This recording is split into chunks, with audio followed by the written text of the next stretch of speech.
Okay, so we want to solve this differential equation, and we will try to test to see if the differential equation is exact. And so you recall that we look at m. Here m is equal to y, the natural log of y minus e to the negative xy. And we look at n, so that's 1 over y plus x times the natural log of y. We take the partial here of m with respect to y. Basically, that simply means I take the derivative of this function m with respect to y, and I treat x as a constant or coefficient.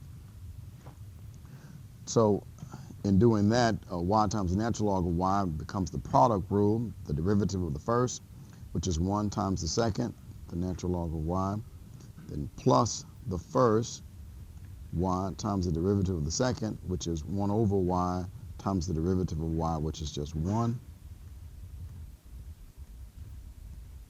Then we come over, take the derivative of e to the negative xy, here particularly with respect to y. Right? So this derivative of e to the u becomes the derivative of the u, which the derivative of negative xy with respect to y is just negative x. This becomes negative times the negative x is plus x times e to the negative xy. We can clean that up. So this is 1, so 1 plus the natural log of y plus x times e to the negative xy. And then for n,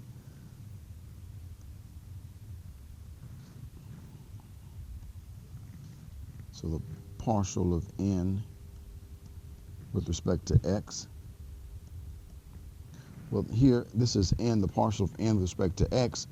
Well, 1 over y is just a constant, so the derivative of a constant is 0, so we move over here, look at the derivative of x times the natural log of y. With respect to x, that's just the natural log of y. So here, this is not exact. We're not given any instructions here to force this guy to be exact. And so since we're not, then we leave it as such. It's not exact. We move on.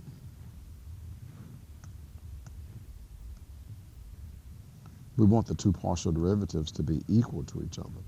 Right? So here the partial of m with respect to y is not equal to the partial of n with respect to x.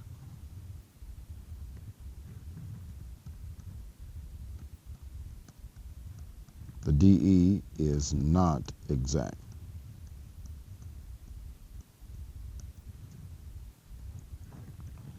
Okay. Let's look at the next one.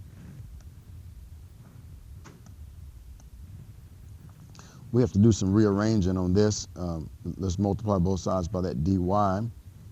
So that gives us x squared y to the third minus 1 over 1 plus 9x squared, and this is all times dx, then plus x to the third y squared dy is equal to 0 times dy, and that's still 0.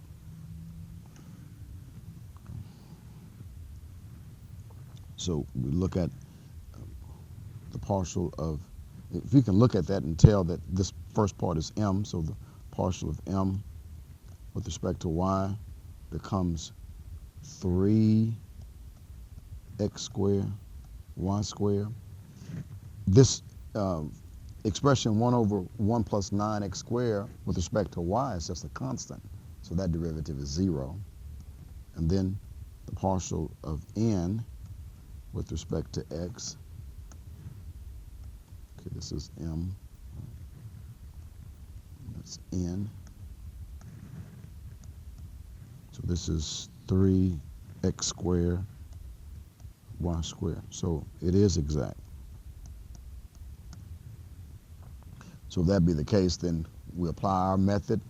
We're going to integrate this part with respect to x, integrate over here with respect to y. So this is the integral of x squared y to the third minus 1 over 1 plus 9 x squared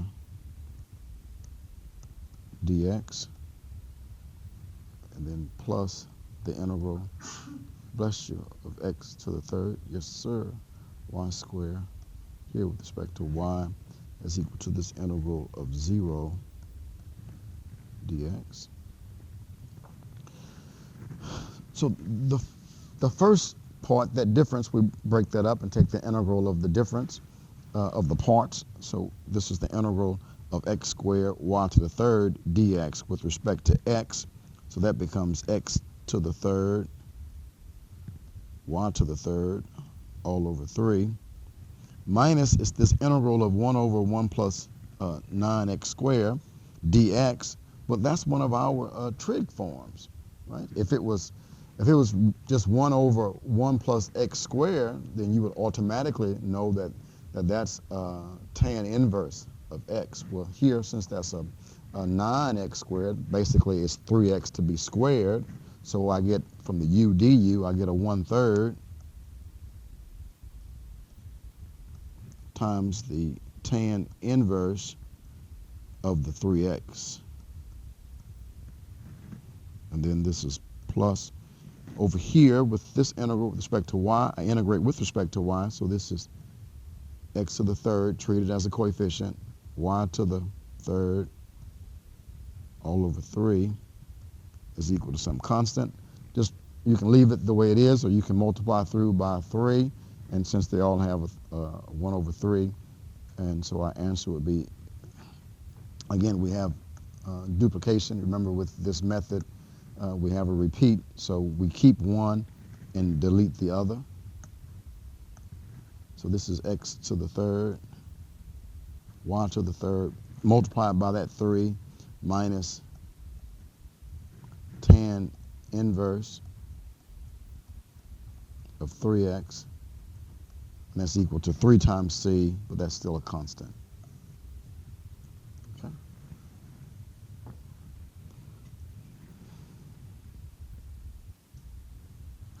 Is that all right? Okay. Yes, sir. See, I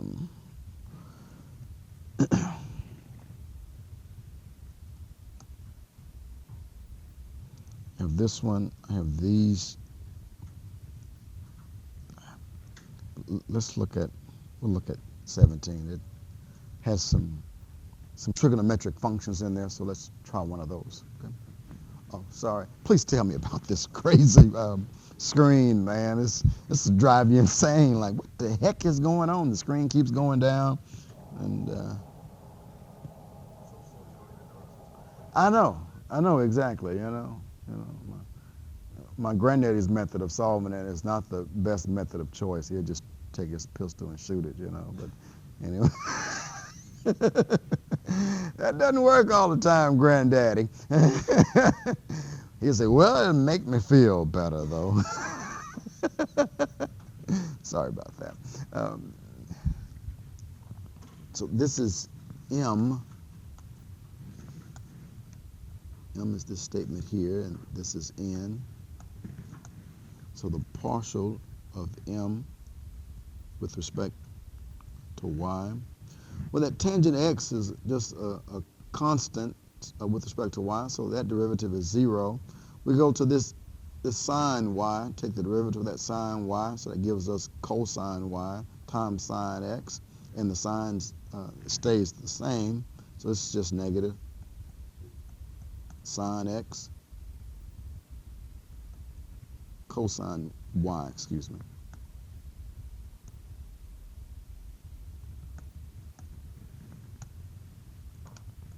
And then the partial of n with respect to x is, look at that cosine x, so it becomes negative sine x cosine y. Oop, I left off my y there. So they are exact. Or it is exact. The equation is exact. So if that be the case, then I'm going to integrate here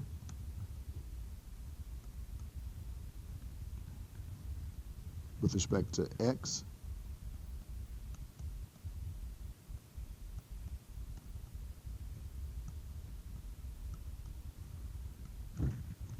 plus the integral of cosine x cosine y dy is equal to the integral of 0 dx.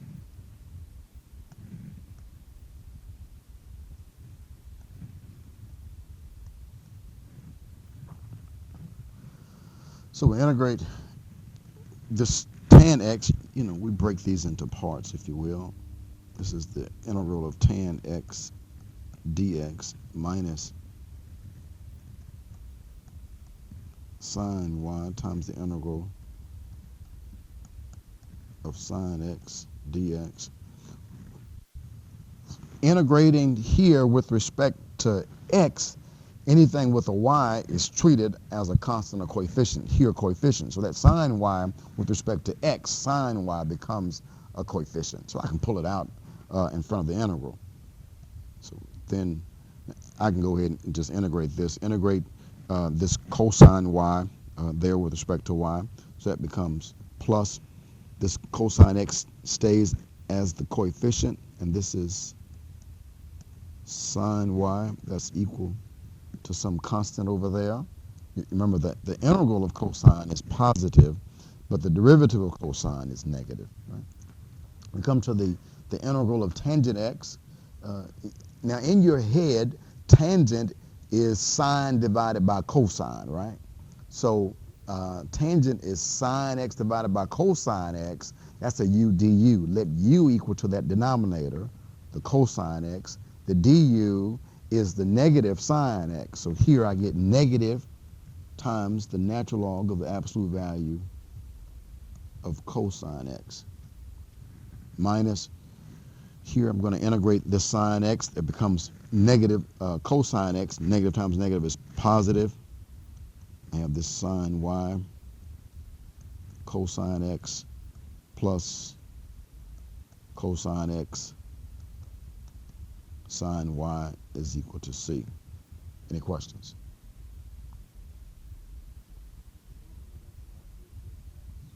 Yes, sir. Let me ask you, you all had to, in Calculus 1, I believe, memorize all of those six, the six derivatives for the trigonometric functions, and then also the six integrals for the trig functions, right? Tangent x was one of them. So when you memorize that, you memorize the integral of tangent x dx. The answer is negative natural log of cosine x. Why is that? Because tangent x is sine x divided by cosine x. Let u equal to that denominator, cosine x. Du picks up the numerator with the negative. So your du becomes negative sine x. So put the negative in front of the integral, so it becomes negative times the integral of du divided by u, which is negative times the natural log of u, negative times the natural log of cosine. Right? That's where it comes from. And it's the same argument with the integral for secant x dx. Remember, that guy is a long spill of the natural log of secant x plus tangent x. Right? And then it's very similarly for the integral of cosecant x. It becomes negative natural log of cosecant x plus cotangent x, something like that. It's a very similar argument, a little bit more sophisticated with the integral of secant and cotangent, but very fascinating. Secant and cosecant, yes. So anyway, I have a duplication. This is sine y cosine x. That's the same thing, sine y cosine x. I get rid of one.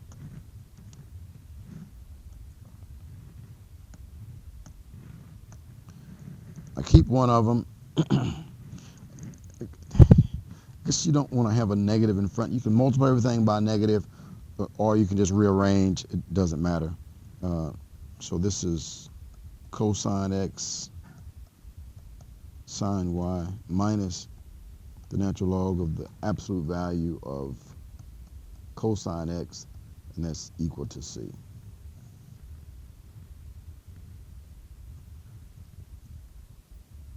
Okay.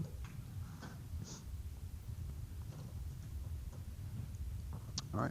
Now, let me work one problem here, the last problem in this section, and then we'll look at section 2.3. And this next problem deals with the question of if you have a differential equation and you check for exactness and it's not exact, is it possible to make the DE exact? And it is. We can force it to be. And here's what we do. We force it by considering this idea of an integrating factor. You know, what's happening, that if it's not exact, it means that that differential does not match up to a total differential. That is basically the derivative of a product. But if I can put one of those terms in there so that I do get that derivative of the product, then we can force this guy to be exact. And the only problem with that is if you go, you know, mathematically or just even with life, you try to fix something over here thinking that I'm gonna leave this stuff on the other side alone, you end up with messing the equation up, because you understand that if I do some fixing on one side, I got to do that same fixing on the other side as well. And so we have to apply this so-called integrating factor everywhere. So what we do, and these couple problems here, we say solve by using an appropriate integrating factor. We summarize the results for the differential equations. Came from the beginning of the section where we introduced it, but I said we'll save it for at the end of this section. That is that number 12, equation 12, is just the equation for here, we call it a differential equation with m and n being coefficients. M is the coefficient for dx, n is the coefficient for dy equal to 0. We say that this guy can be forced to be exact. One, if we check, you know, we've been checking this. We check the partial of m with respect to y and say that here this is equal to the partial of n with respect to x. If we have that, we say that this differential equation is exact. But what if you check that and they don't come out to equal? So we say that it's not exact. There's another step that we can imply. That is that we can take those partial derivatives. This is if the first statement is if the partial of m with respect to y, just shorthand notation, minus the partial of n with respect to x divided by n. If that's a function of x alone, then we say introduce an integrating factor as here called mu. Mu of x is equal to e to the integral of this so-called new claim factor, m sub y minus n sub x divided by n dx. And then symmetrically, if that didn't give you what you want, then they say, well, check here the difference n sub x minus m sub y divided by m. If that's a function of y alone, then everything is in terms of here y, right? Mu of y equal to e to the integral of n sub x minus m sub y divided by m dy. Now, it seems like it may be a lot there, but as we work the problem, if you allow it to do what it does, then you'll see that it should just flow. Let me show you what I mean, okay? So let's say, for example, if you don't get any of that, that's no problem. Let's see if we can check something here, and then let's see if we can, work it. Yeah, work it, lady is dancing, they say work it. I don't know if that's good or bad, but anyway, we're gonna try to work this problem, right? Okay, you're getting into shady territory. Okay, all righty.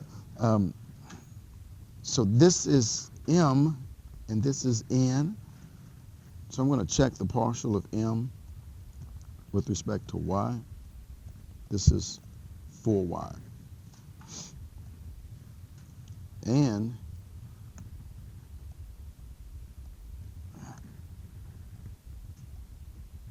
the partial of n with respect to x is 2y. So it's not an integrating factor. Note here that this partial of m with respect to y is it's the same thing as m sub y, just the partial of m with respect to y, just different notation. And the partial of n with respect to x, you can write it as n sub x. All right. So, and oh yeah, m, just going to spell it out, 2y squared plus 3x, and n is 2xy.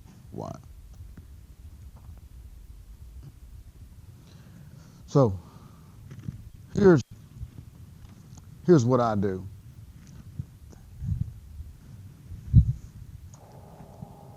It wasn't acting like this last week. So look at 4y and 2y. And then I look at m and n, and notice that to me, and to you as well, if I take, m sub y minus n sub x divided by m, I don't get much, but I get a lot of other stuff that I don't need. Basically, what they want is when you do the difference divided by either m or n, you want to have a variable to cancel out completely. So all I have left from that difference and that ratio is some function with just one variable, like x alone or y alone. So notice that it works naturally if I do the difference with these two divided by n. Do you see that? Because a y would cancel out. All you have left is just something with x in it. Okay? So that's what I want there, and that just makes sense. So what we do is we write here this m sub y minus n sub x divided by n. And this is 4y minus 2y all over 2xy. Well, the top is just 2y. This is over 2xy. So the 2 y's cancel out. We have left just 1 over x. So we say let mu equal to e, separate this, equal to the integral of, it's all this stuff here, but it's just going to be 1 over x dx, if you will. So this is m sub y minus n sub x all over n dx, but that's e to the integral of 1 over x dx. So I integrate with respect to that integral up there. The integral of 1 over x dx, the integral of 1 over x dx is just the natural log of x. So this is e to the natural log of x.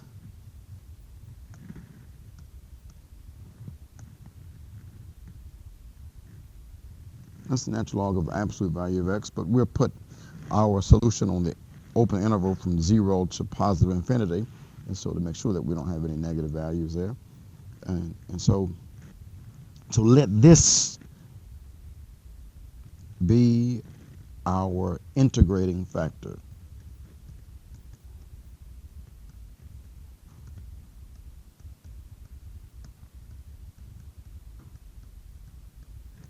Now, the integrating factor says that basically, I'm not finished with that. You know, each of the natural log of x is just x. So I'm going to take that x and I'm going to multiply it to that equation that I was given. And then I check for exactness. It'll be exact then. So here, notice that mu is equal to e to the natural log of x. Let's just x. So next, we multiply the given equation by x.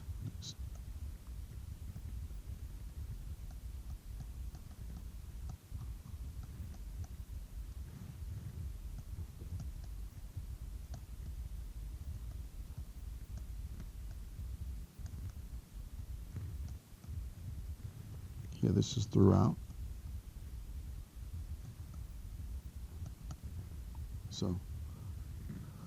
So the equation was 2y squared plus 3x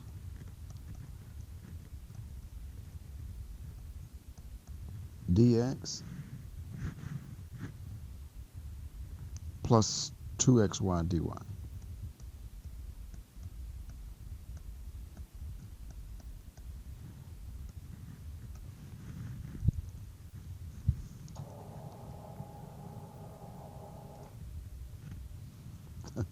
So we multiply everything by x. So this gives us 2x y squared plus 3x squared dx plus 2x squared y dy is equal to 0 times x. That's still 0.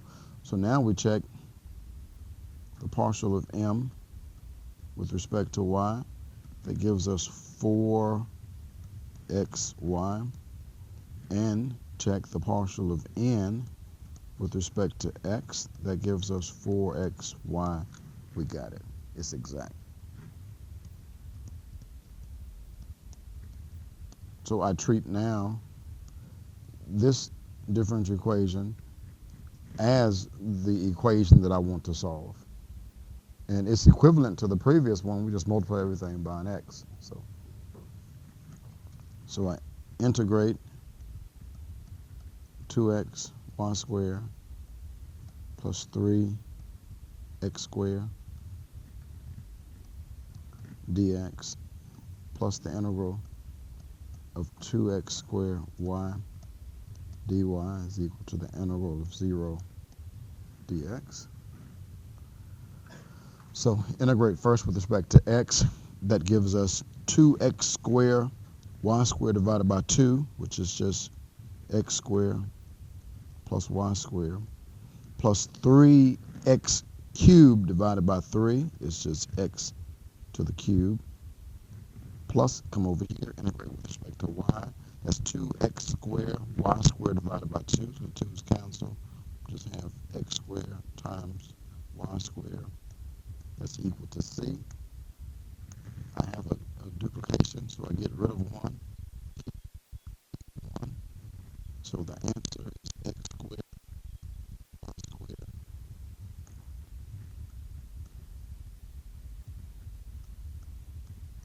plus x to the third is equal to c. So the DE is not exact. We can force it to be exact by finding an integrating factor. And then you multiply it through by the integrating factor. Then you check exactness. Hopefully, if we did everything good, it should be exact. Solve the differential equation. Right? Any questions here? Yes, sir, Michael. It's supposed to. Yeah, it'll be very messy. The comforting thing for me was that at that number problem, we had not introduced this. So since that's the case, since I don't know what I'm supposed to know, then just based on what I do know, it's not exact, leave it alone, keep on going, right? But now, you know, we can't use that. So, yes, sir.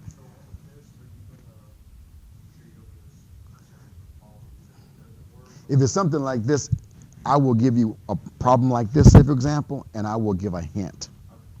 I'll give a hint to, I think numbers 31 and 32, I think there was a hint up there, like, apply an appropriate integrating factor. That's your clue to know to do this. Otherwise, if it's not exact, just leave it alone. Forget, well, you want to make sure you read all instructions and pay close attention to those details. That's very important.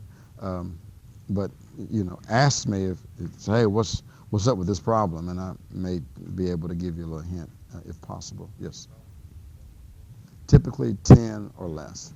Yeah, I try to give the test no more than 10 problems. We have an hour and 15 minutes, and so want to make sure that you're able to finish up in time. Okay. Well, I'll give you a couple of minutes. Let me download this and then upload section 2.3.